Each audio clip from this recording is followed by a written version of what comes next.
د اذان نیوز محترمو لیدونکو السلام علیکم. په 205 البدر قلي اردو کې 300 ویجاړ شوي وسایط ورغول شول. د البدر قلي اردو د ابودجان لیوا د تخنیکي ټیم لخوا څه باندې 300 نظامي وسایط چې ویجاړ شوي وو او د کارونې وړ نه وو بیرته ورغول شول او کارونې ته چمتو شول. په ترمیم شوو وسایطو کې 150 دانې انټرنیشنل کوماز موټر، 125 حاموي شوبلې، 2 ضربتي ټانګونه، 4 اکمالاتي ټیلرونه، 10 غټ او کوچني پوره کلف موټرونه او 15 حاموي امبولانسونه شامل دي.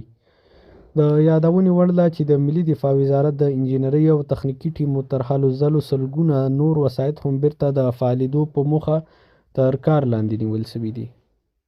دغه خبر د افغانستان د ملي دفاع وزارت پر خپله ټویټر پاڼه خپور کړی او دغه خبر یې ورکړی ده چې 300 وسایط یې بیرته رغولي دي. دا په داسې حال کې ده چې له تیر رژیم څخه پاتې وسایط چې زیاتره یې خراب شوي او یا هم د کارېدلو وړ نه وو ودرول شوي وو، چې د اسلامي امارت د تخنیکي ټیمونو پر هڅو بیرته جوړ شوي دي. د دې ترڅنګ الوتکې چې د تیر نظام له لوري تخریب شوي او یا هم امریکایانو د وتلو په جریان کې تخریب کړي وي، د افغانستان له داخلي منابعو څخه بیرته زیاتره جوړې شوي دي او په ځینو نورو باندې لا هم کار روان ده.